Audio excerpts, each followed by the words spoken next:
going on, everybody?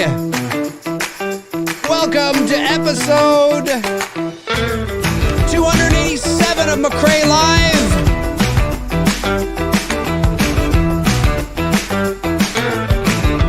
One more time! Welcome to episode 287 of McRae Live. The date today is Wednesday. I was going to say January. Wednesday, October the 9th, 2024, 7:12 p.m. Eastern Standard Time. My name is Dave McRae, coming to you live from the Voiceman Studios in Toronto, Canada. It's episode 287, and we're talking some Halloween tonight. It is the season to be spooky.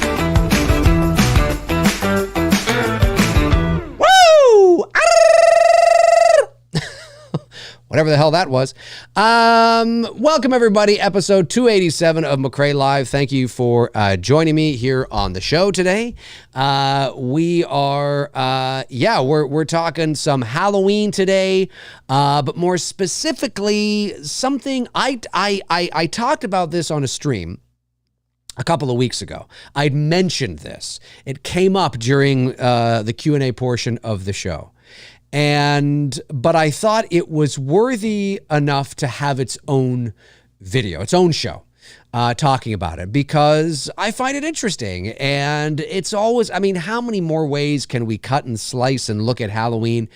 I don't know. I really have no idea. But this was something that is sort of kind of hiding in plain sight, that I don't think people have really talked about it from this perspective before.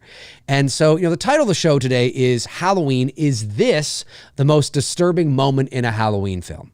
Now, again, that can be a little, subjective. What's disturbing to you may not be to me may not be to you. And it all depends, right? It all depends on what we're specifically talking about. And again, I would love to know whether you agree with me or not agree with me after we talk about this. And of course, you can jump into the comment section below and let me know your thoughts on whether what do you think is the most disturbing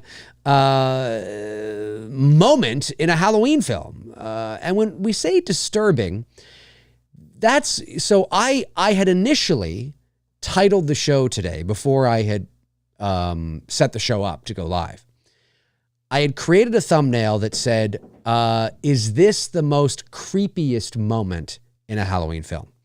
And I realized that it is creepy. There's no doubt about it. It is creepy. There's rarely nothing in a Halloween film that isn't creepy. But I think creepy was not the right word. Because of how deep we're kind of going to go today, how deep we're going to go, the layers we're going to peel back. And I thought, creepy's not the right word. Scary's not the right word. Terrifying's not the right word. Although creepy, scary, and terrifying all do align, and you can use them for this. There's no doubt about it. But this, to me, the right word to use was disturbing, because of the psychological aspect and how you could perceive this, how creepy it is. It's disturbing. And once you realize how disturbing it is, it then becomes creepy. You know what I mean? I don't think the creepy comes first. It's the disturbing that comes first, and then the creepy. Let me get this super chat here, because it's quick, and it came in from Kyle. What's going on, Kyle? Thank you very much. Sends in $5. Says, excited to talk about this topic tonight. Well, Kyle, I am excited to have you here tonight. This is going to be a good one. Of course, it is the season. It is October. It is fall. The creepy, spooky season is here, and we are talking some Halloween today. We'll see who rolls on into the show today. I don't know. How many people we got watching? We got 91 people watching. That's amazing. Let's see if we can crack 100. It's always great when we can crack 100. I like it when we can get around 140, 150. And hey, when we're talking Halloween, that sometimes happens. So what am I talking about? Well, I am talking specifically about a moment in the original Halloween, in John Carpenter's Halloween, 1978. And it is the scene when, and I'm going to play it here for you in a second without audio. I won't play the audio. I'll just play the video. But I'm also playing it Like I don't own any movies digitally. I know that may be surprising to some people. Well, I guess I own my own movies digitally, but I don't own, I've never purchased movies digitally. I have a lot of Blu-rays, a lot of DVDs, a lot of VHSs. I'm a physical media guy, even still to this day. So I don't own any of the Halloween movies digitally. So I had to go onto YouTube and, although is it available for free on Prime? I don't think it is. Anyway, I went onto YouTube and I found the Halloween 1978 extended version, which doesn't matter. This, whether it's the TV cut, whether it's the theatrical cut, it bears no weight on what I'm about to show you here. This moment doesn't change. So it was the only one I could find, but it was uploaded 6 years ago. I met this 6-year-old child with this. Hey, we cracked 100 viewers. Amazing. But it's only available in 360p. In 360p. Bear with me for a moment here. Humor me. I find it really hilarious that YouTube offers the option to watch something in 144p.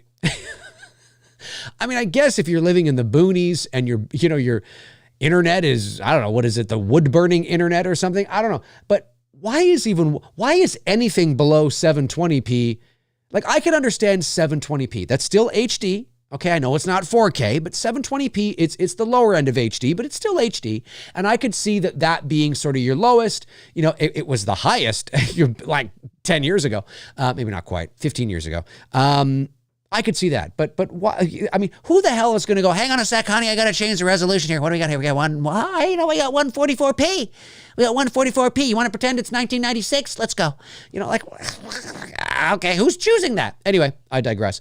So, the highest resolution, this is only available in 360p. So it's going to look a bit blurry, but you're going to get the idea. You will get the idea, ladies and gentlemen. You will get the idea. There should be no worries there. But it's the moment, and I'll jump over to it here in a second, when Tommy Doyle is in his own house and he's hiding behind the curtain and Lindsay is on the couch and they're watching the movie. And Tommy's there and he goes, Lindsay, you know, trying to scare her, right? And she's like, where are you? Where are you, Tommy? Jeez. Like, she can't literally hear his voice over her shoulder 6 inches away behind the curtain. Nonetheless, that's the scene I'm talking about, okay? That's the scene I'm talking about. And that's not the disturbing part. The disturbing part is Tommy Doyle turns around and looks out the window. And when he looks out the window across the street at the Wallace house, what does he see? He sees Michael Myers carrying Annie Brackett in his arms, walking around the side of the house, up, the front steps, kicks open the door,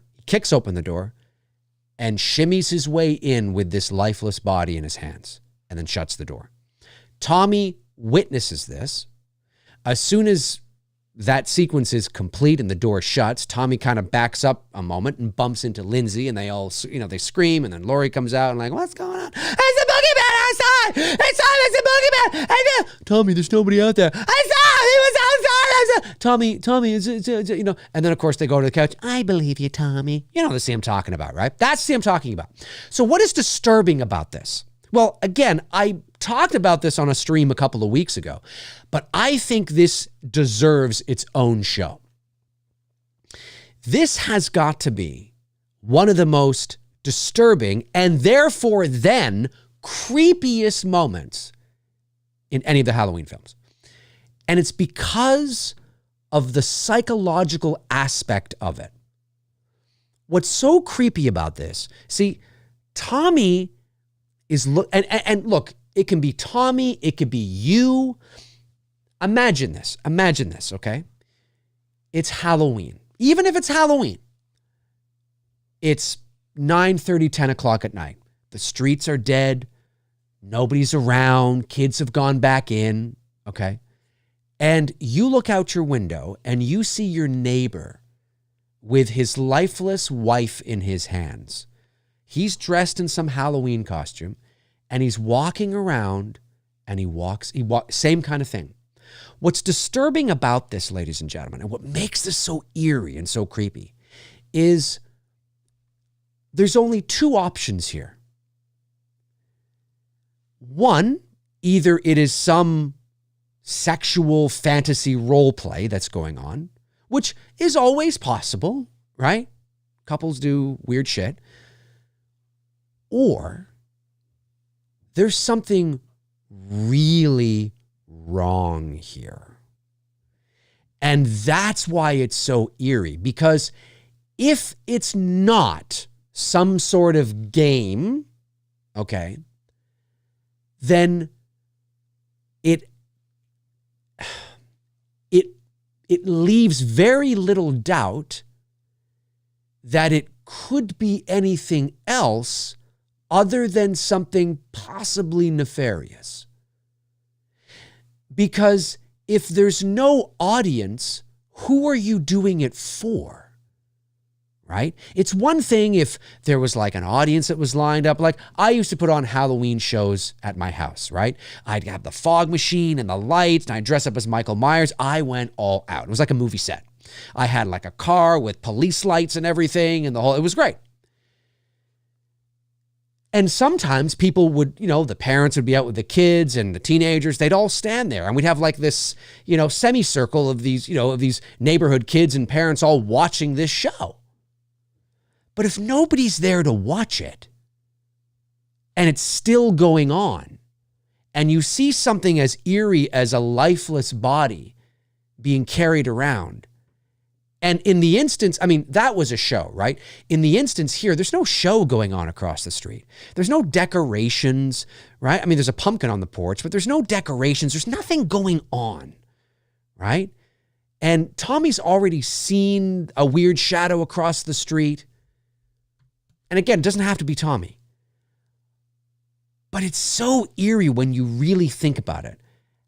It's very much Hitchcock's Rear Window. You've seen something you shouldn't have. And that, I just got goosebumps. That is what is so disturbing about that scene and so eerie. Now, I understand it doesn't have a lot of bells and whistles. It's not cool. It's not as cool as, and it's not that there aren't other cool, creepy shit, like, the sit up and the head turn. Of course. But I'm going deeper into the depths of the, of the subconscious, into the depths of the, the psychological aspect of this, of what it could mean. Imagine that, For those of you that haven't seen Hitchcock's Rear Window with Jimmy Stewart, get on it. Okay. Or maybe you're more familiar with the modern take with Shia LaBeouf called Disturbia. I think that was the name of it. 2006, 2007. That's what this is here. It's a Disturbia. It's a rear window. It's seeing something you shouldn't have. And it's very eerie. And that kind of shit happens all the time in real life. Right? You hear your neighbor scream, a scream in the middle of the night, right? Or, you look across the street and you see fighting, through the window, or something. It's very eerie. It's a very eerie, ominous, uncomfortable situation to be in. And, again, it doesn't play out that deep in Halloween, but it's just, when I was watching the movie not long ago, I thought, wow, this is, from a certain perspective, from a certain point of view, it is incredibly eerie. Because if they're not messing about, if that's not Paul with Annie, oh, Paul, I got to break into it. I give you all. Hey, 129 people watching. What's going on, Halloween fans? If that's not Paul messing around with Annie, and if it's not some sort of sexual role play, then what is it? Because if it's not a sexual role play, see, sexual role play, it doesn't matter if there's an audience, because the whole point is doing it for themselves, right? That's the idea. It's you're role playing. It doesn't matter if anybody's watching you, although there are some people who like to be watched. But I'm just saying, right? Like it's the role playing is about you, and that's what it is. And if it's not that, what else could it be? Because if it's not that, then what the fuck is going on across the street? Because there's no audience. There's no Halloween show going on with fog machines and lights. You know, it's not like, you know, they got the music and you got, the animatronics there and all the kids are like, oh, look. And he's carrying, his girlfriend as part of the show. There's no show. The wind is blowing. It's dark outside. The streets are dark. The leaves are blowing. It's later into the night now. I mean, that's fucked up. That's fucked up. I'm telling you right now, if I looked out my window and I saw that going on, that's fucked up. Because then you immediately think, oh, well, I hope they're,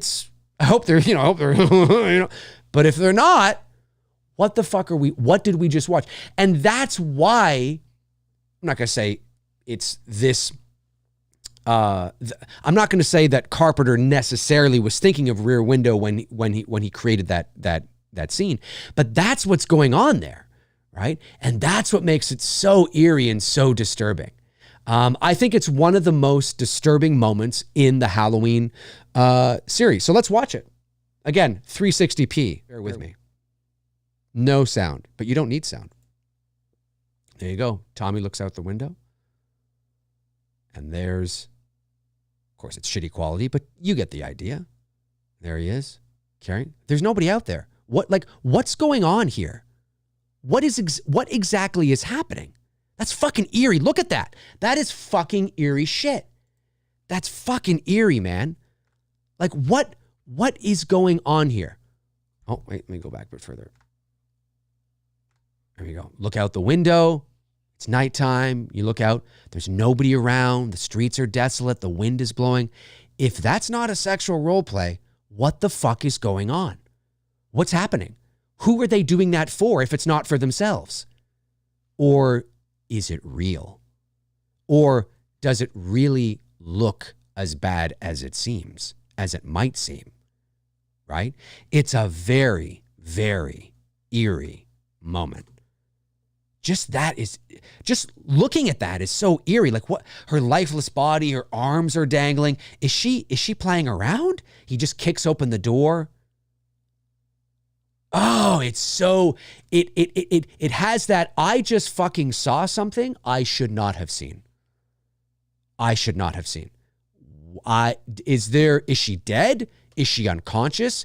Did I just witness the aftermath of some sort of domestic violence? Is it going to get worse? He's carrying her in. He's not he's just the way that he carries her. She's got there's no, the way that Michael Myers is walking, right, is very Michael Myers. And the way he's carrying her, she's lifeless. He doesn't seem to be carrying her with a sense of caution or care. He's just carrying her like he's carrying groceries. It's so methodic and void of any sort of emotion, which is, of course, what you want with Michael Myers. It's deliberately done that way. But it's so fucking eerie, folks. It's just so eerie. For those of you that are just tuning in, yes, we are watching this in 360p. Look at that high definition. But you get the idea. Probably looks creepier in 360p.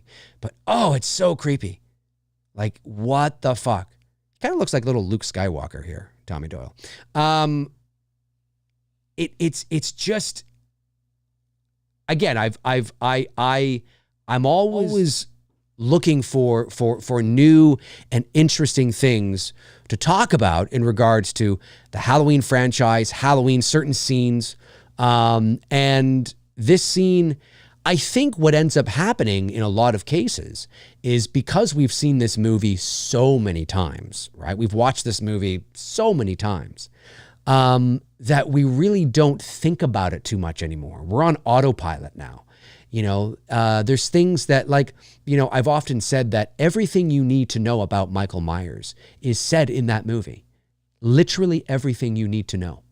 And I said, need to know, not necessarily want to know, but need to know. And everything you need to know is there. You know, when he says, I met this 6-year-old child with this blank, pale, emotionless face and the blackest eyes, the devil's eyes. I spent 8 years trying to reach him and then another 7 trying to keep him locked up because I realized that what was living behind that boy's eyes was purely and simply evil. You know what I'm saying?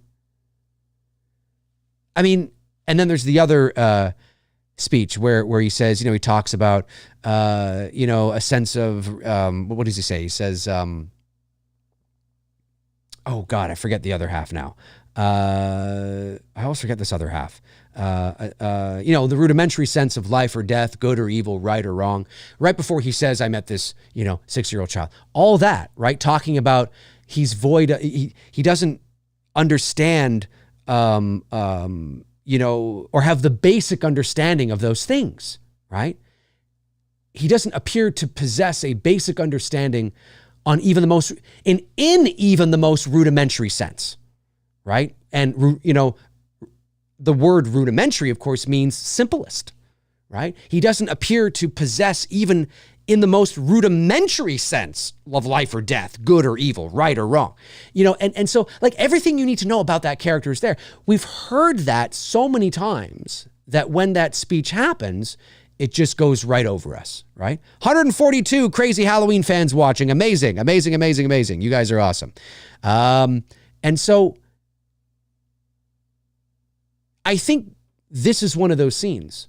It's a cool scene. It's a cool shot. I would have shot the same fucking thing. That's totally like a Dave McRae shot. I would have done the same thing. But when we look at it, we've seen it so many times, we just go, that's a cool shot. It's eerie. That's cool. But why is it eerie? Is it because Michael Myers is carrying a dead body into the house? Well, that's part of it. But why? Why does it feel wrong? Why does it feel uncomfortable? Why do you feel like something's not right? It's that eerie feeling. You ever get that eerie feeling? You know, you ever home alone, right? You know, you're home alone, or at some point in your life, there's some point in your life where you are home alone or you're somewhere and you just get an eerie feeling. It is one of the most unmistakable feelings of all time. I'll tell you a little story. About 20 years ago, I was with my friend Brian, who had come to visit me from Ottawa. He came to Toronto. I think he was there on business.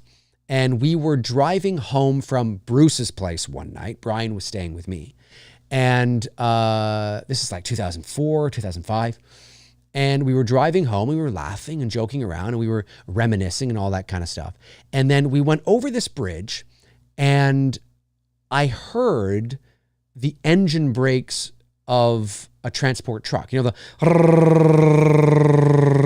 that sound, right, from a transport? I heard that from the highway as we were going over it. And there was something about that. I'm giving you the Cliff Notes version here. There was something about that sound. And I suddenly, it felt like things slowed down for some weird reason. And I looked at Brian and he looked at me. This is what was creepy. He felt it. He looked at me and I looked at him and I said, I feel like something's wrong. And he goes, yeah, like something's wrong, like something's not right. We were okay. There was no accident. There was no, it was just something. It was eerie. It was so eerie that when we got back to my place, he called his then girlfriend, his now wife, called her to see if she was okay. Called her, just said, he didn't have an eerie feeling that something was wrong with her, but he just felt that maybe I should check in. It was so strange. You know, I even went in and, you know, I was living with my mother at the time because I was just out of college. And I went in, I checked on my mom to see if she was okay. She was fast asleep. She was fine. I could hear her snoring, you know, not like, you know, sawing wood, but, you know, you just hear a little, you know, that kind of thing. Oh, no, she's fine. She's okay. The pets were okay. And we're walking around, you know, my basement, and I'm thinking, the fuck?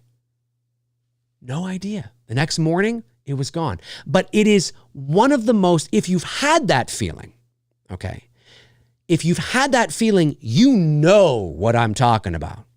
You know it. It is one of the most eeriest, strangest feelings, and you can't shake it. You may not be able to put your finger on what's wrong necessarily, but it's a very eerie feeling.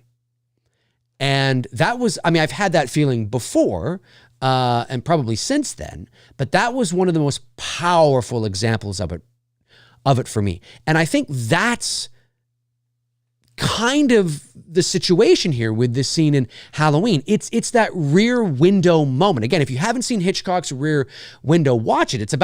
It stars Jimmy Stewart, the legendary Jimmy Stewart, and he's in a wheelchair with a cast on his leg. He can't really go anywhere, and of course it's shot all on, I think, the Universal backlot. It's all a set, but he's got binoculars and he's watching the apartment across the street, and he thinks he witnesses a murder.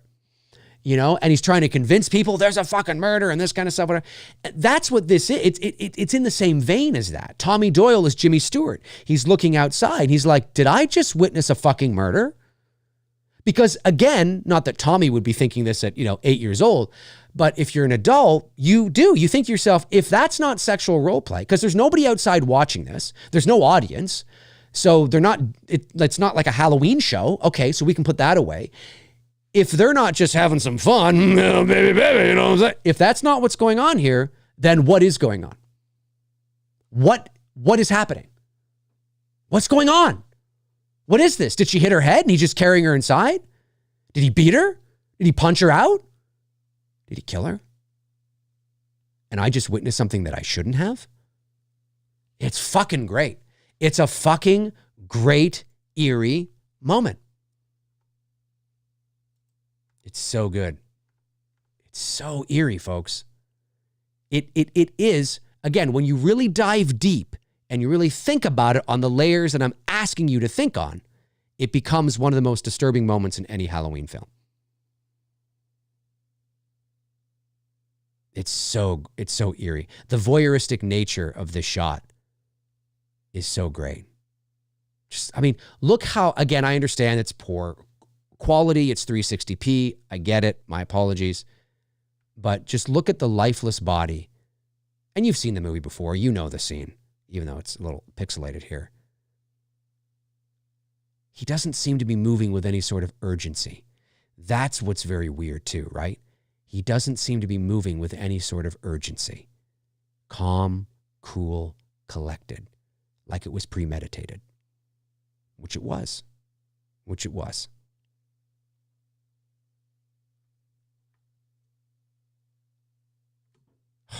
So great.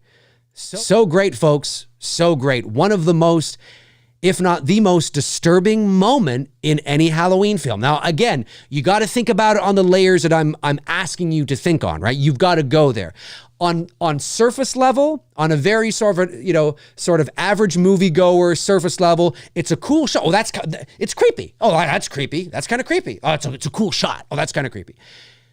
And that's all it is when you just kind of watch it in that context. But when you really think about what you're seeing, when you really think about what you're looking at, when you really think about it, that's fucked up. That's fucked up. You know what I mean? And absolutely one of the most creepiest, if not the most creepiest, the most disturbing, one of the most, if not the most disturbing moment, which then becomes creepy in any Halloween film. As far as I'm concerned. And there's a lot of them. I mean, there's some good ones, but this one it just hits deeper because it's that I shouldn't be here. You're Homer Simpson backing yourself into the hedge. You know what I mean? You're like, I'm just gonna leave. You know what I mean? It's just like, fuck, it's fucked up. It's fucked up. Anyways, folks, before we move over to the Q&A, if you're watching after the fact, jump into the comment section. Let me know your thoughts on anything I had to say here today. And tell me what you think of this scene. Do you feel the same way? Do you feel differently?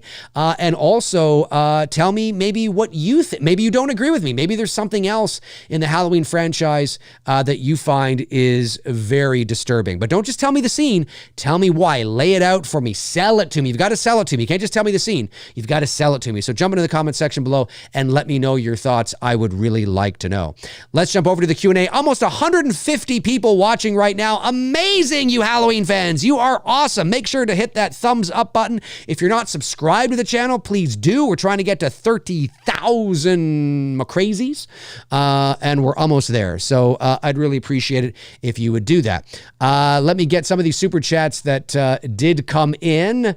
Some member chats, I believe, as well. Member chat from Steve Ross says, most disturbing moment in a Halloween film, H5 as a whole. Well, there is an argument to be made there, Steve. Absolutely.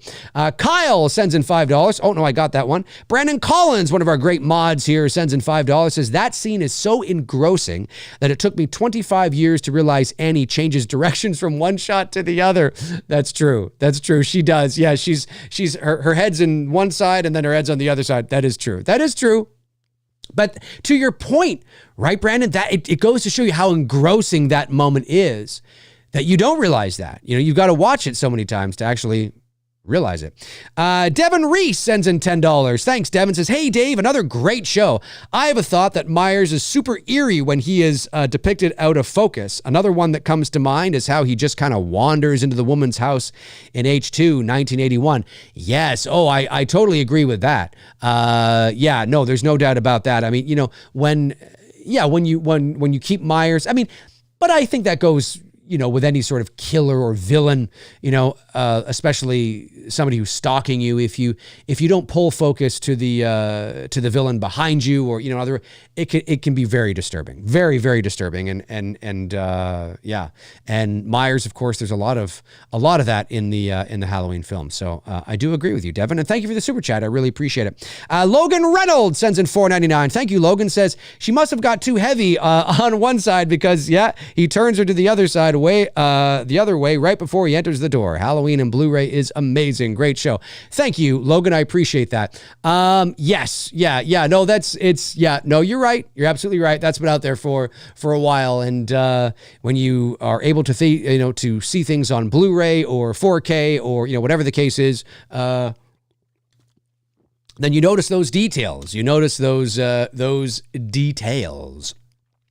Let me see here. I think I got all the super chats. Let's see what you guys are talking about. What are you guys talking about?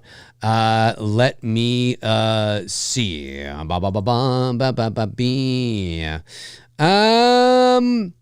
BTT says, what makes Myers scary is that he was just a normal everyday kid. I could not agree more. There was nothing wrong with him. Then one night he killed his sister and became a damn near unstoppable force of nature.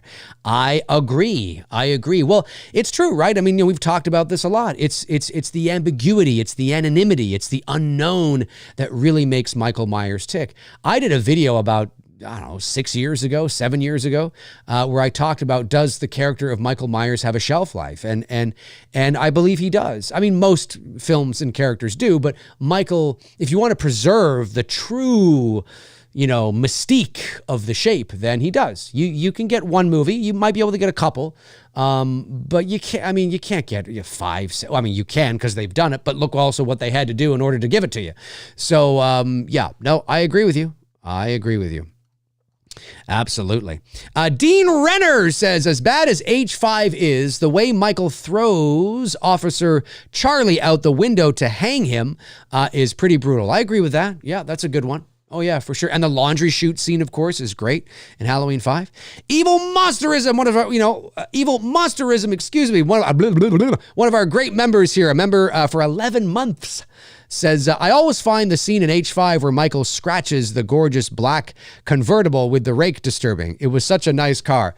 Yeah, I guess so. I guess that's a different kind of, I guess if you're a car enthusiast or you love cars, that would be like, oh my God, no. I don't find it psychologically disturbing. But I can see your point. I can see why maybe you would find that for sure. Wayne says, eerie, Halloween 6, Jamie seeing Myers right across from her at the barn while it's lighting. The lightning. Yes, that's eerie for sure. Oh yeah. Halloween 6 has got way better atmosphere than Halloween 5. That's for sure. Excuse me. Yeah, Halloween 5. Yeah. Not that there aren't some good stuff. I'm just saying.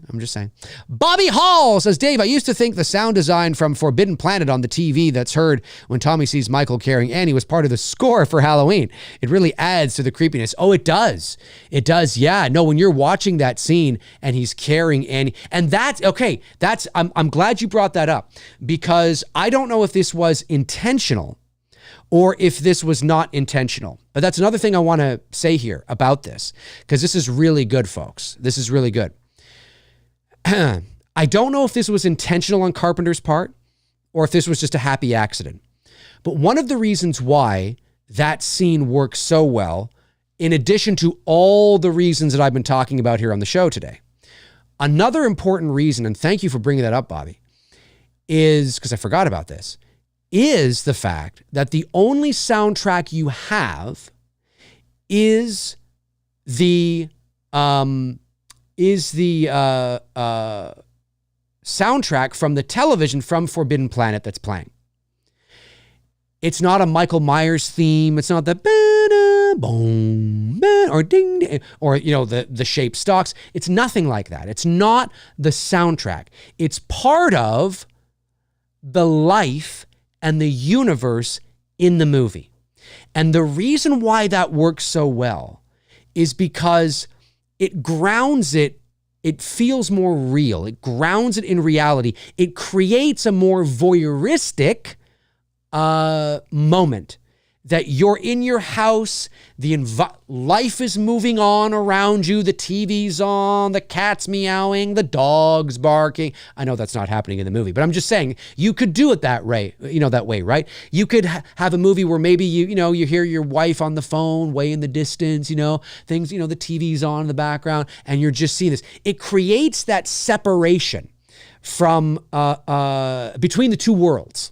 Right? Between life moving on as we know it and this weird, creepy thing happening in amongst the normalcy, right? It's the juxtaposition, right?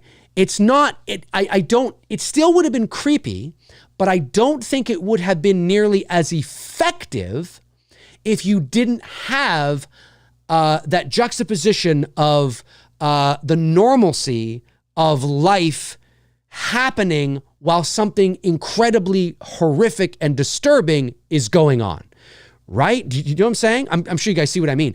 And it just so happens that moment in Forbidden Planet is also creepy, right? Because it's a creepy, like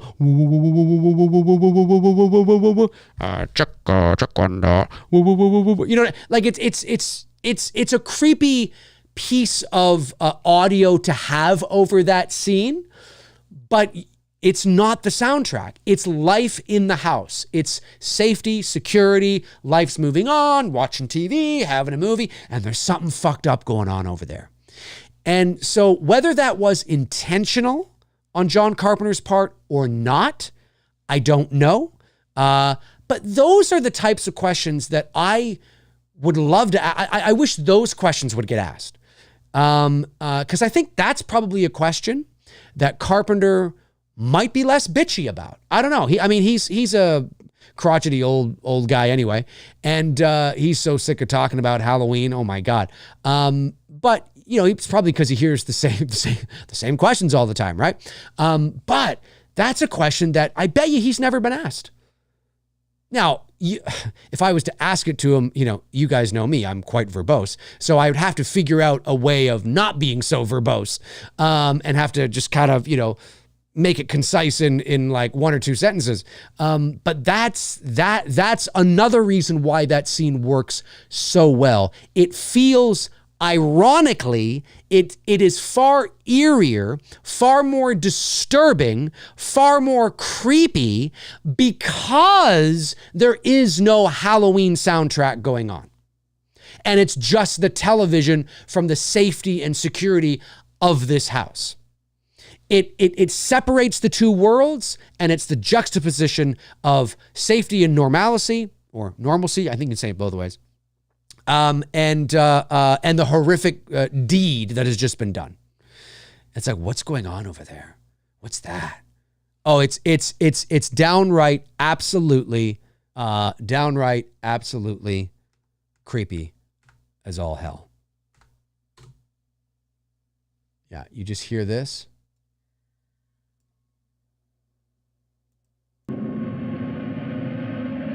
See, life's just moving on out there. And the movie from the soundtrack is playing in the background. It's like, what's going on out there? What the fuck? What the hell's going on? It's so great. It's so great, ladies and gentlemen. It's so great. Amazing. 156. Oh, now we're down to 151. 5 people left. 150 McRae's watching right now. Absolutely amazing. Let me get some of these member chat. I got that one. A member chat from Devin Reese, been a member for 6 months, says, how much do you think the setting plays into these moments we were talking about? Like, does the fact it is in a neighborhood enhance it? Curious to know your thoughts. Absolutely. For sure. I mean, location, right? For sure. I mean, if it was during the daytime, obviously it would still be kind of creepy, but probably not as, right? And so, for sure, the fact that it's at night, the fact that they've almost vignetted the house, so it's lit, so our eye is drawn to the house, right? It's framed also that way, so it's almost like it has a vignette on it, right? So it draws our eye into the center. And he comes out of the darkness around the corner. You just see the leaves blowing on the trees. There's nobody around. You know what I mean? It looks like a dark road, dark neighborhood at the back of the neighborhood kind of thing. So for sure. Yeah. It all plays into it. All these things have to be firing on all cylinders, right? For it to truly work in the ways that you want them to. Alex Shambach, been a member for 13 months. What's going on, Alex? Says the lack of music also adds to Michael's unnerving presence. I wish more horror films would utilize the dead silence and let the environment make the noise. I agree with that. I'm a big fan of that. Now, it does depend, right? I mean, you can't do that with everything, obviously. I'm not saying that, you're saying that, but it does depend. There's a great moment, if I can shamelessly plug my own movie, in It's Me, Billy, Chapter 1, where we did that. That was something that I really wanted to do, to create that sense of tension and unease and eeriness. So in It's Me, Billy, Chapter 1, there's, of course, the POV shot of Billy walking down the hall of the mansion, and he enters Justine's bedroom, and there's music. There's a soundscape. We have a score there, and then after he's kind of disappeared and Justine wakes up and she's looking for him and we're not really sure, she lies back down in bed, and we have this great shot where we push in. I believe it's a digital zoom, but we just slowly zoom in on Justine's face as she's like this, and there's no sound. There's no music, no musical cues, no score, nothing. But if you listen very carefully, you can hear the footsteps of Billy's, or you can hear the creaking of Billy's footsteps on the wooden floor.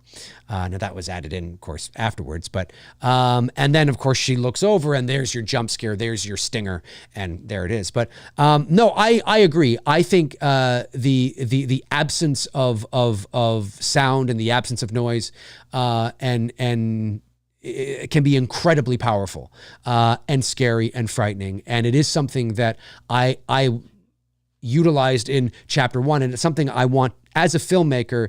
It's something I want to utilize more going forward as well.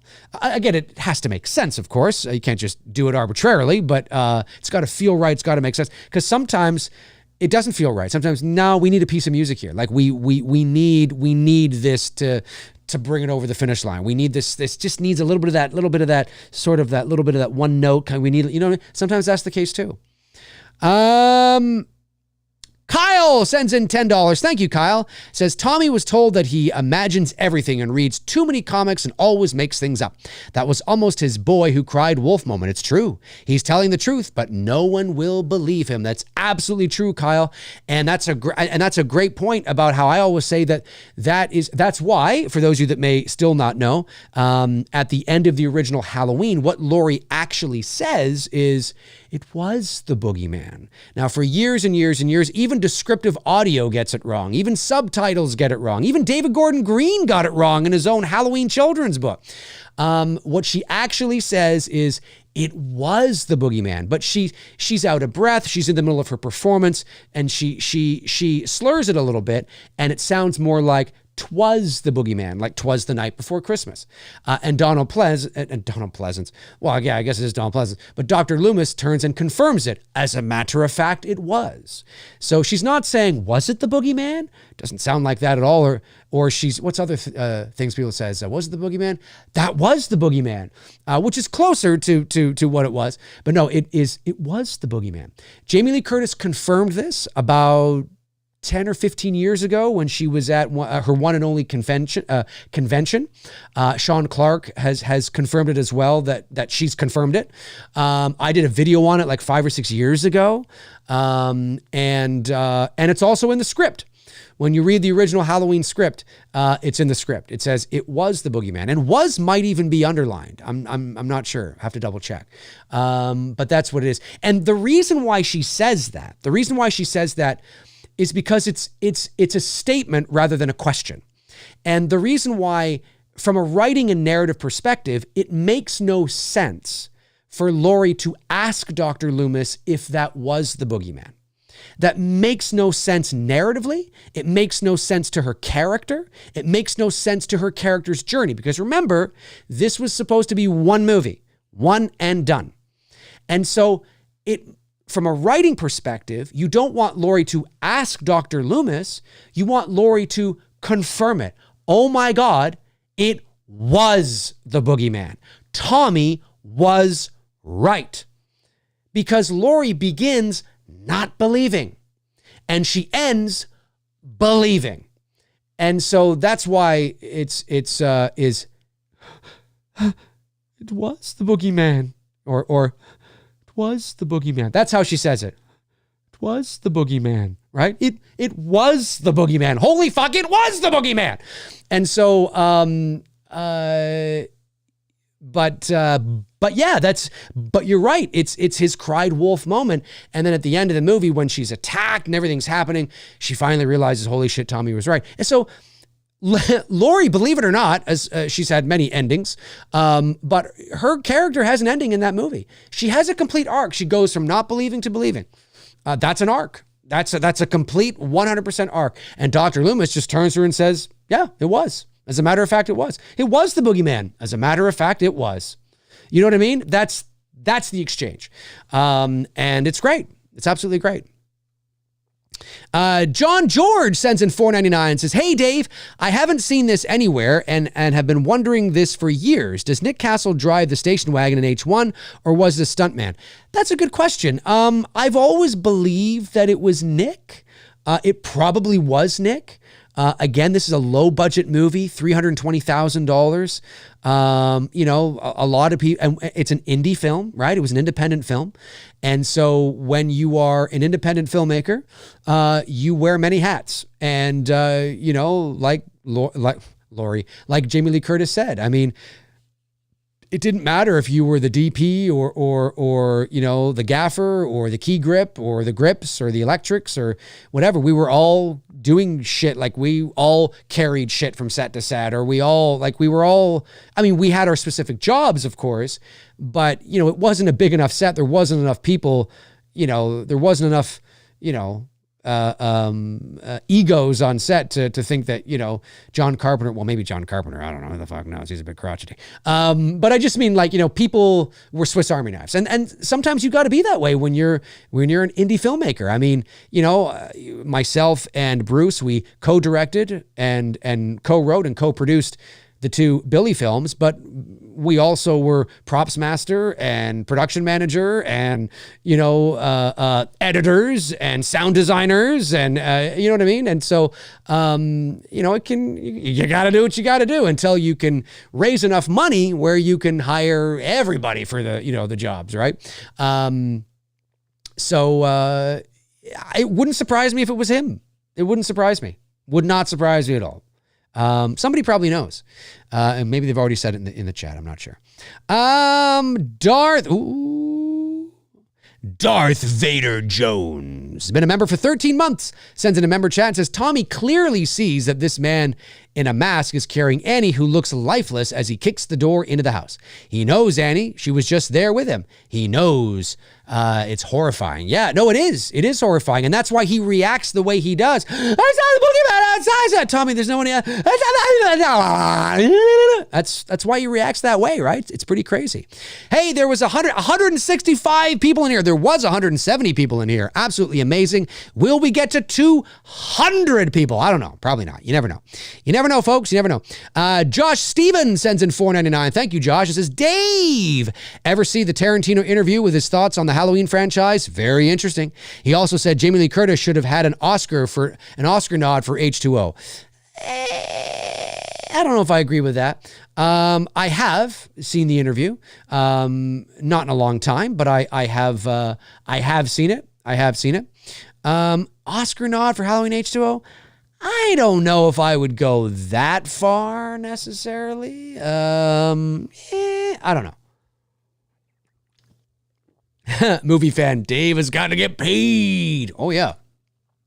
Oh, yes. Yes. Yes, indeed. Yep. The next movie I do, I would like to get paid. That would be very nice. Because, making movie again, it's just if I was making fan films where I was in my backyard with my friends shooting around, farting around, that's not a big deal.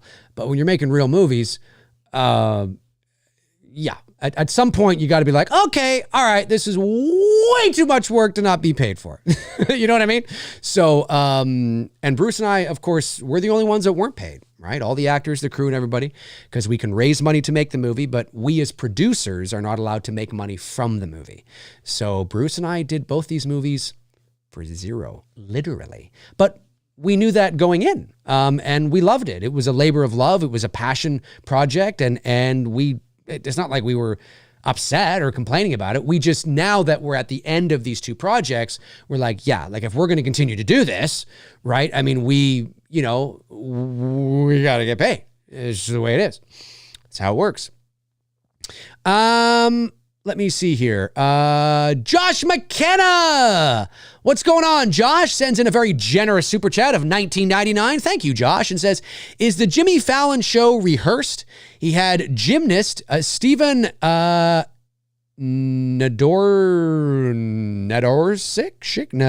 I don't know, who can solve a Rubik's Cube on the show. Fallon said he always keeps a cube on his desk, but that seems odd unless Fallon also knows how to solve one. Well, the short answer is I'll say that, or I'll just give you the long answer. So generally speaking, these late night shows are rehearsed, yes.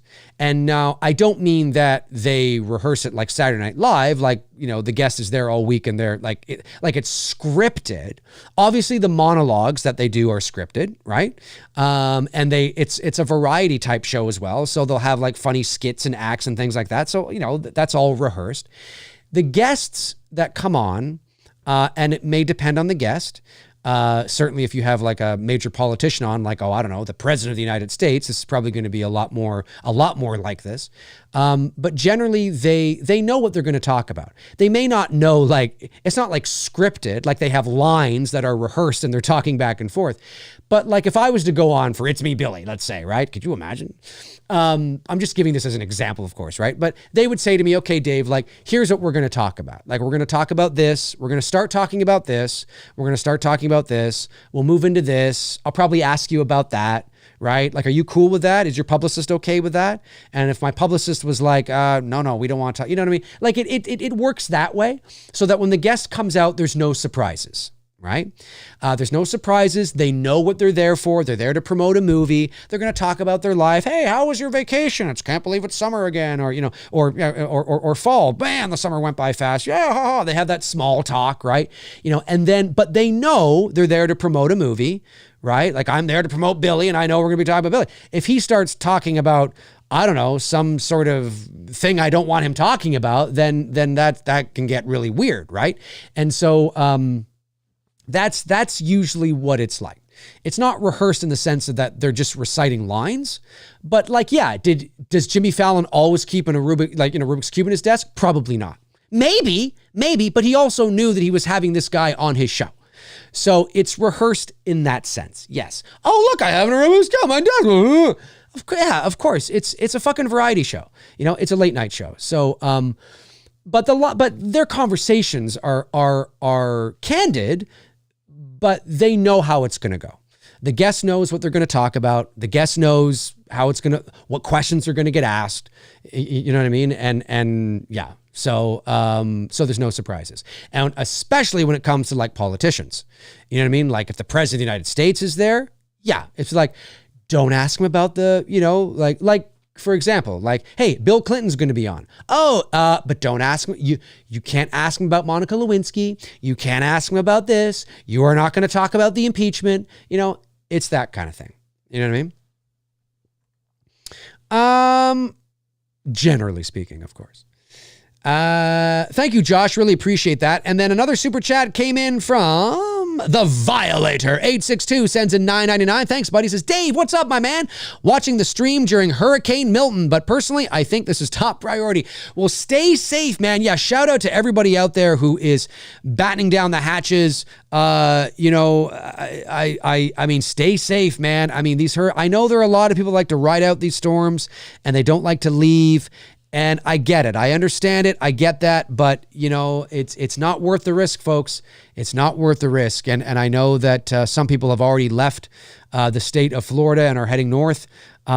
Just be careful out there. Just be careful. I mean, this is a category 4 that is, hitting land. Now, obviously, if you live in central Florida, like Orlando, you're probably okay because by the time the wind gets to you, it's really slowed down because, you're in the center of the state. But if you're anywhere near the coast, get the fuck out. Just get the fuck out. Like please, it's not worth it. It's not worth it. Whew. Stay safe, Violator. Stay safe.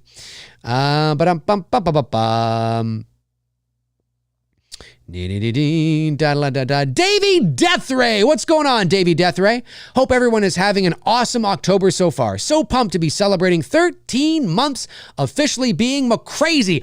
Ow! McCrazy. 151 McCrazies watching right now. Dave, did you check out The Band yet? No, I haven't. Fuck. I'm writing it down. Fuck. The band. Write this down. All right. The Band. Okay. It's written down. The Band. I got to check it out, Davey. I got to check it out. But thank you, yes, for being a channel member for 13 months. Absolutely amazeballs. Josh Stevens says, personally, I think it's ridiculous, but fascinating. It's impressive how many big-time movie makers respect the franchise. I don't know what you're talking about. Not sure. That's all right, though.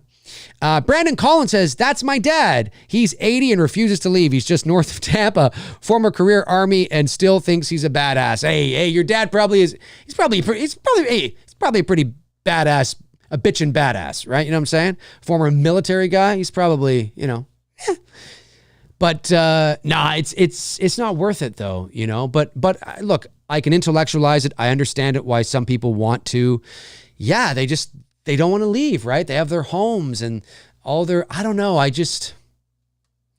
Look, if you're in the center of the state, Orlando, Disney World, like that area, fine. That's fine. Like I was in, like I said, on yesterday's show, I was there in 92. I was 13 years old. I was there when Hurricane Andrew hit. And Hurricane Andrew is one of the most devastating storms in history. If you don't know about Hurricane Andrew, which I'm sure you do, but if you don't, look it up. But we were in Orlando. We were there for Disney World and Universal Studios and all that. So we were okay. But it got cloudy and it rained and it was a bit windy, but we certainly not like we were, like on the East Coast there, which was just absolutely devastated, So yeah. Let me see here. King Gamer says, hi, Dave. I agree that doing a sequel to H4 is unrealistic, but when the other option is to just do another remake for the third time in the franchise, why not take the risk to do the H4 sequel fans want? Well, that's the problem. The H4 sequel fans want. They don't just care about fans. They want the movie-going audience. They want everyone. And unfortunately, to just do a sequel to Halloween 4 would be too confusing to the general movie-going audience, to the average fan. I mean, look, when David Gordon Green, when Halloween 18 was coming out, I remember reading posts on Facebook and Twitter from some people going, I thought she died. Didn't she die in the last one? You know what I'm saying? Look, we're dialed in. We're crazy Halloween fans. We're Halloween nutballs. And that's great. And the studios know that we're always going to be there. I mean, I say that with a grain of salt. Not always, obviously. If they really fuck things up. I mean, look what's happening with certain properties right now. But generally speaking, when they market to us, they do. But one of the reasons why you see so much in movie trailers, especially Universal Halloween movie trailers, is because those trailers aren't for us. I mean, they're for us, but they're not for us, if you know what I mean, right? You know, we could get a trailer, and I've said this before, you know, on the channel, we could get a trailer where it's just a black screen, some breathing, and Halloween. And we'd be there, right? You'd be there, right? But the average guy who lives down the street, who's taking his kids to T-ball, who doesn't know, what the fuck is this? I don't know, right? He needs to see all the, oh, I want to go, yeah. And so that's really who it's for at the end of the day. And so you're right. Like for fans, well, just do Halloween 4. But that's not gonna, believe it or not, it's way too difficult and far more risky to actually do a Halloween 4 sequel than it is to actually remake Halloween again. And there's no evidence to say that that's what they're going to do. They're going to remake Halloween again. They might do a prequel. They might do Season of the Witch. They might do, I mean, who knows what they're going to do. It might be a TV series where it is a remake, but because it's a TV series and they have more time and one season is basically 8 hours because it's 8 episodes, you know, that's like 3 or 4 movies there. Then maybe it'll work better because they have more time to flesh things out and, you know, all that kind of stuff. So who knows? Who knows? But yeah, it can get crazy. All right. Have I got all the super chats? I just want to make sure I'm not missing anything. I believe I've got all the super chats and all the member chats, if I'm not mistaken here. Davey Deathray was the last member chat, I believe. Yes, yes, yes. Yes, indeed. Yes, indeedy. Okay. Something I'll say too, guys, actually, I'm going to say this. This is in regards to It's Me, Billy. But I'll say this here. I'm going to make a social media post about this as well and a pin post on the movie as well. But I noticed a new feature, and at least I think it's new, on YouTube, that YouTube has this thing now called stable volume. And if you go to like I'm not asking you to do this right now. I'm just sort of telling you about it. If you go to the little gear icon on your phone on YouTube where you can adjust the quality, right? And I think you have to go to like advanced settings or something. And you'll see a little thing that says stable volume. And I think that by default is on. And what that does, and I get it's practical. Like I get why it's there, because volume on YouTube videos and from videos to commercials and to other videos can vary greatly. And what this does is, and it's on by default, it will ride the volume of a video. It will ride it, like it will raise it and lower it and raise it and lower it and raise it, lower, trying to make it, you know, all even. And so make sure that is off when you watch my movie, because I had it on. I was doing some tests and it was on. I'm like, that doesn't sound like my mix at all. Like the movie in my timeline, like what's going on? It needs to be off. It's very frustrating and annoying, but at least we have an option to turn it off. So make sure that when you watch It's Me, Billy, to turn the stable volume button off. That way you're not going to get like, you know, you know what I'm saying? Not that there aren't loud moments in the movie. Of course there are. It's a horror movie. But I just mean, you know, things won't feel a little uneven, even though the whole point of this is to make it even. It's very weird. It's very weird. So I recommend, if you're going to watch the movie on Vimeo, then don't worry about it. It sounds fine. I will make a pin post about this as well, but I recommend that when you watch the movie on Friday, if you're going to watch it on a big TV or a projection screen, I recommend watching It's Me, Billy Chapter 2. I made the same recommendation for Chapter 1. Watching Chapter 2 via Vimeo. You have to download the Vimeo app and watch it on Vimeo. Because Vimeo doesn't compress the image as much. YouTube, there's a lot of compression, and that's because they need to compress videos in order to save a lot of bandwidth and space, because there's billions of videos that are being, you know, uploaded every fucking day. And so Vimeo is the better option if you're going to watch it on a big screen, because the compression will be far less. If you're going to watch It's Me, Billy Chapter 2 on your phone, which is cool, or your tablet, or, you know, your desktop or your laptop or something, YouTube's fine. YouTube's fine. I just want to make sure that you get the best possible experience, because we're finishing, you know, our exhibitor is YouTube, right? You know what I mean? So it's you know, the best we can do with a not-for-profit film, right? And so yeah, I just want to say that there's this weird funky thing called yes, thank you, Steve. Turn off stable volume. Check. Yes, please do. It's really frustrating that they don't have it as an option when you're uploading.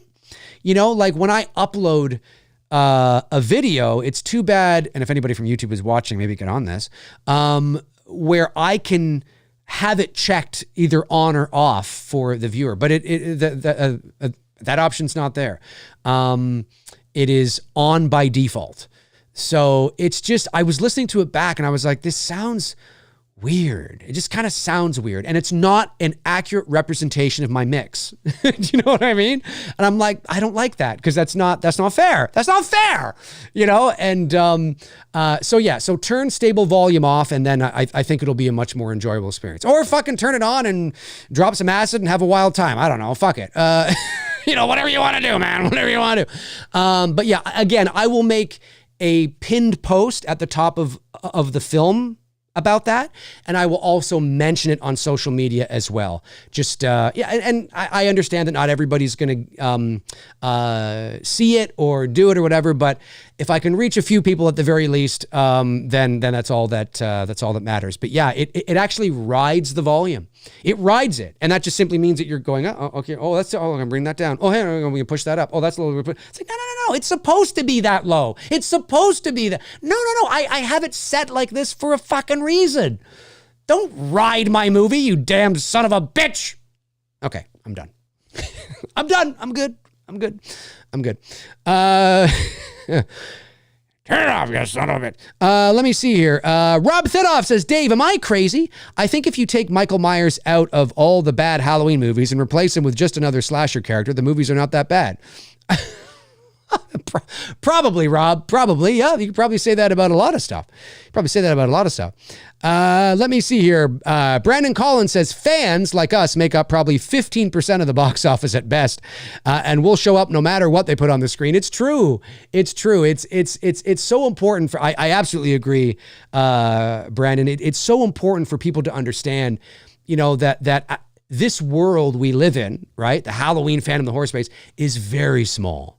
It feels big because we're in it every day, all day, and we're watching these shows and all this kind of stuff. And it's not that it's not. I don't mean it's small. Like, it's relative, right? It's very big. The horror community is huge. There's a horror convention for every grain of sand on the beach now. But in the big picture of life, and even in fandom, horror is still kind of niche, you know. And so, you know, Halloween 2018 made $254 million at the worldwide box office and became the highest grossing slasher in motion picture history, not because of Halloween fans, or not just because of Halloween fans. The vast majority of that was general movie-going audience wanting to go see a scary movie at Halloween time and getting, you know, good word of mouth. Hey, it's Halloween, we should go, you know what I'm saying? And they know Halloween, they know Michael Myers, but it's not just the fans, right? So, yeah, a sequel to Halloween 4, although fans would love it. Danielle Harris back, get Ellie Cornell in there, get her out of retirement. You'd get so many, huh? What? From most everybody, right? And it would it's how do you market that? Like there would be people that would be going, I thought he died. I thought he got stabbed in the neck and he bled out. Didn't they have like a funeral procession? Yeah, they had a funeral procession. I thought he died in the last one. What's fucking going on? They wouldn't be, they wouldn't know what. So this is not a sequel to that one. It's a sequel to the fourth one, but the fourth one already has a sequel, but that sequel doesn't matter. And now and then Danielle Harris, we're doing this sequel. Like, fuck, oh, God, you'd have an aneurysm just trying to make it make sense. It's pretty crazy stuff. Jeff Harris sends in $4.99, says, hey Dave, thoughts on Joker getting a sequel? I didn't hate it like most people, but I thought it was unnecessary. First one was a complete story. I agree with that last statement. I have not seen Joker 2 yet. I do want to see it. I loved the hell out of the first one. To me, it's a psychological thriller, is what it is. I mean, you can call it a comic book movie, but I mean, it's really not. It's not a comic book movie. It's taking a comic book character and placing that character in a psychological thriller and using that character really to tell a story it's just to get your asses into the seats, right? You know what I mean? And it's Taxi Driver meets 5 other movies. And it's really, really well done. And, just a terrific film, a really, really great movie. And I really enjoyed it. Really, really enjoyed it. Did it need a sequel? Nope. I agree it didn't. Not surprised it got one. Made over $1 billion at the worldwide box office. So of course it's going to get one. I think, yeah, again, I haven't seen it, so I can't really speak on it, but I hear that it's not doing too well and people are not too happy about it at the end of the day, which is unfortunate, but it is what it is. It is what it is. Josh McKenna, $9.99. Thanks, buddy. Says, speaking of talk show, it would have been awesome to have you, Bruce, Victoria, Shelby, etc. on Fallon or Kimmel. Oh, could you imagine? Could you imagine? I don't think we're quite at that level yet, Josh, but that would be cool. I would love that. Oh, so would we.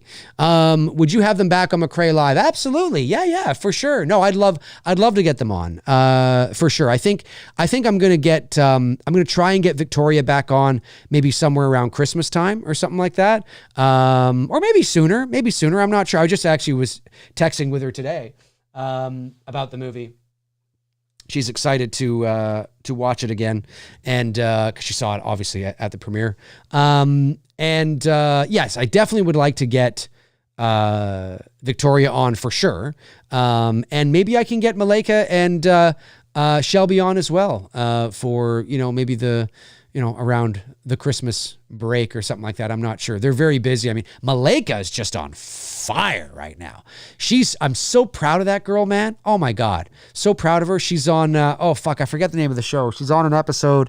It's on Fox and I forget the name of the show, but she's on an episode of some show on Fox. She just did a whole series called, it got canceled, but it was, they did a whole season called Bria Mack Gets a Life. She was the title character. I've seen her in a ton of commercials. I think she might have even been in an episode of The Handmaid's Tale. I think. Don't quote me on that.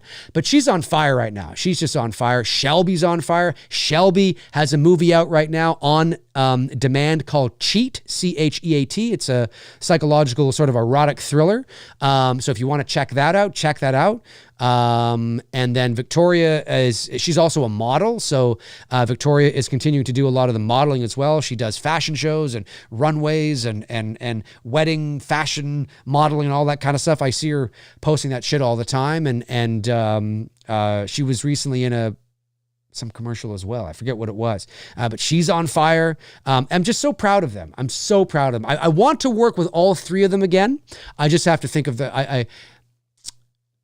I have a project where it might be the right project, but I'm not sure. But I would love to work with them again, like that. Like it's just and it's not just because they work really well together and they have great chemistry. I genuinely really adore these 3 women. They are so not just talented, but nice and friendly and funny. And I consider them friends. I mean, they're just so great to work with, great at taking direction, great at giving suggestions, right? You know what I mean? Like, Dave, I see what you're saying, but maybe how about this or how about that? Like, I love the collaborative nature of it. Yeah, they're just terrific. So definitely would love to get them back on, and I'm hoping to get them back on in the very near future. Ryan Smith says maybe that's what was interfering with the audio when I was rewatching It's Me, Billy.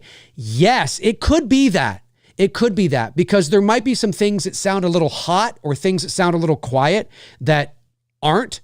If you turn off that, what is it called again? It's here. If you turn off the stable volume on the first It's Me, Billy, I should go make a post on that. If you turn that off and watch it, let me know whether that helps, because it should drop everything into its natural mix. And now YouTube's not going to ride the volume, because it's going to think that, oh, those footsteps are kind of quiet, we need to boost that up. It's like, no, they're quiet on purpose. You know what I'm saying? Like, no, stop. You know what I mean? So it might help. I don't know what you were listening to it on, but I went back and checked out the first film, and I noticed that something was different. Like when Victoria walks into the living room, it was like, why is that clock so loud? I'm like, what? That shouldn't be that loud.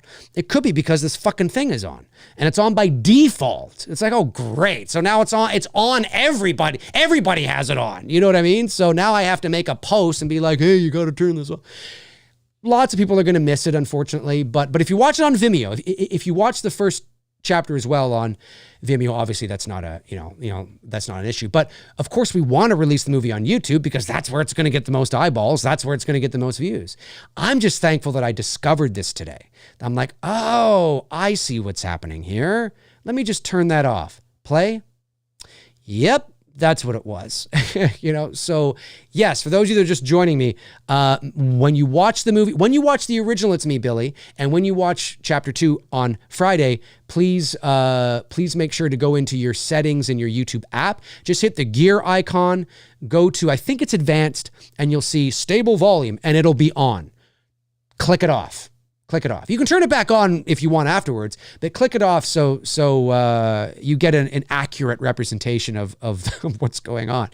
It's so fucking annoying when shit like that happens. Ryan says he watched it on YouTube. Then that may very well have been what was going on. Well, yeah, that may have been it. Ben Tramer says, Dave, your thoughts on the H Kills flashback? I wanted more flashbacks. I thought it was great. It was my favorite part of Halloween Kills. My absolute favorite part of Halloween Kills. And I want more. Or I would have been okay with more, is what I'm saying. But they didn't, because it was way too much for the budget. Oh, thank you, Brandon. Thank you. He says, Malika was in 3 episodes of Handmaid's Tale and on the show Murder in a Small Town. That's it, as well as Law and Order Toronto. Yeah, that's it. Yeah, no, she's on fire right now. I'm so proud of her.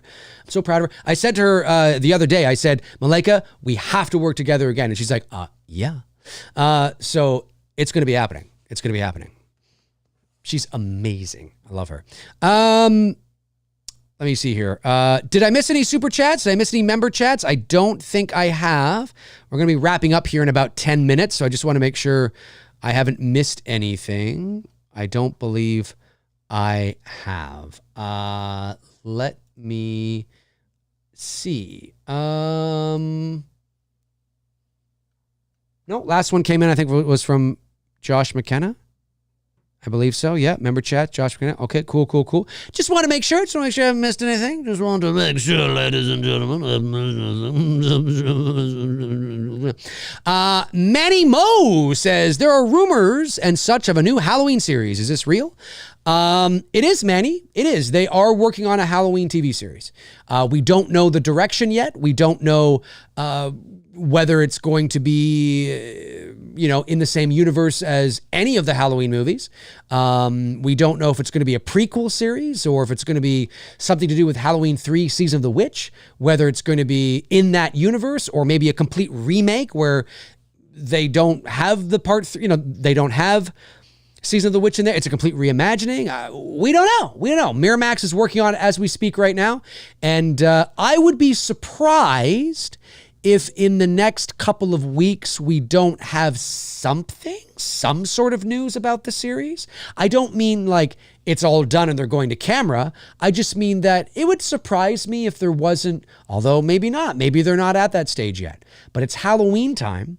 And, if you're going to drop some interesting Halloween TV series news, and it doesn't have to be a lot, I don't mean like, but maybe just what they're doing, maybe, although that would be kind of huge, or maybe they give some information like on who the producers are, who the showrunners are, to the average fan, that might not be exciting news for you, but it's something. And then you can look up who the showrunner is and you can find out what other shows they've done and what their experience is and, kind of give you a sense maybe of what to expect. I don't know. I have no idea. I don't know where they are in the development process. I have no idea. I don't know whether they're dragging their feet or whether they're further along. I don't know.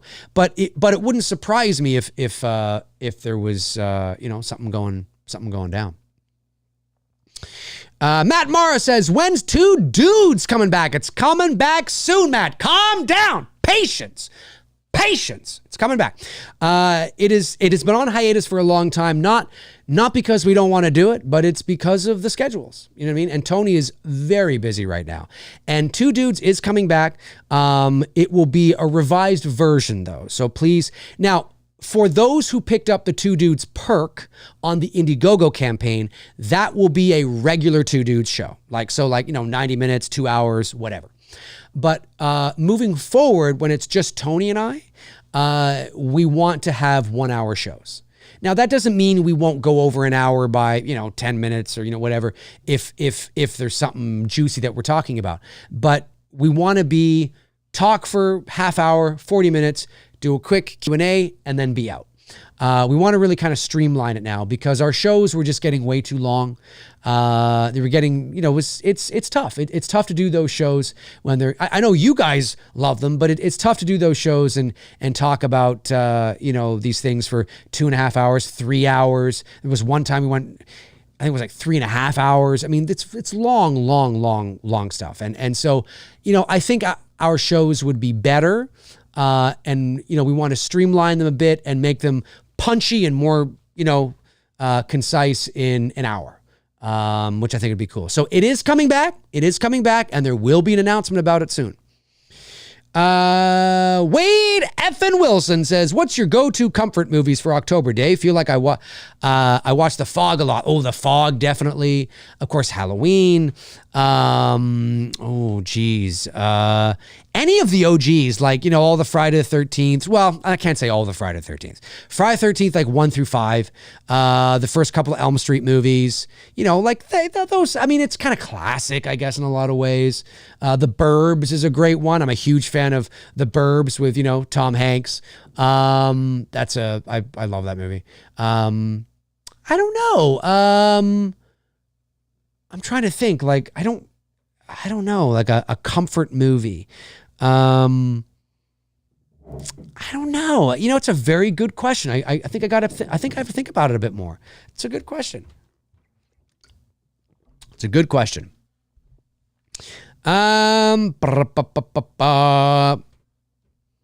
Jeffrey, your mom says hi. Russell says, oh, well, so new vid drops Friday, part 2. That is correct. It's Me, Billy, chapter 2 is dropping Friday.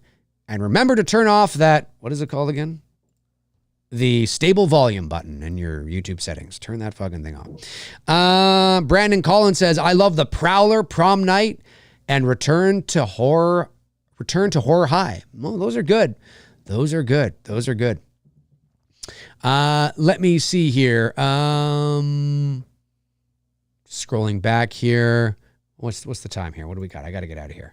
I got to wrap this up. All right, folks. Well, listen, that is going to do it for me here on this episode of McRae Live.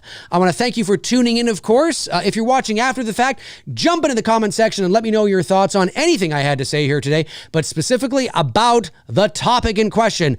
The most Is this the most disturbing moment in a Halloween film? Jump into the comment section. Let me know your thoughts because I would like to know. And I think it is, especially when you look at it from the perspective that I was talking about it here today. It's really fascinating stuff. Thank you to all the super chat questions that came in, the member chat ones as well, of course. Thank you to my moderators. You guys are amazing. Thank you, thank you, thank you. And I will be back very soon. This may be the last time you see me before the big release on Friday. Although you never know. I might jump on tomorrow, depending. Who knows? You never know. But this may be it. So don't forget, in case this is it, Friday, probably around 9 a.m. Eastern Standard Time, It's Me, Billy Chapter 2 drops online. Watch it, share the hell out of it. Let's get this thing skyrocketing. We got to get this thing skyrocketing. And remember to turn off stable volume in your YouTube settings. You got to do it. You got to do it. You'll get a much more accurate reflection of the mix, and you won't have YouTube riding all the highs and the lows like a fucking bull. Anyway, thanks for tuning in, folks. You guys are amazing, and I will talk to you all very, very soon. If you want to follow me on social media, you can. All my links are in the description. Check them out until your heart's content, and when your heart is content, check them out again. That'll do it for me. In the meantime and in between time, I will talk to you soon. Cheers.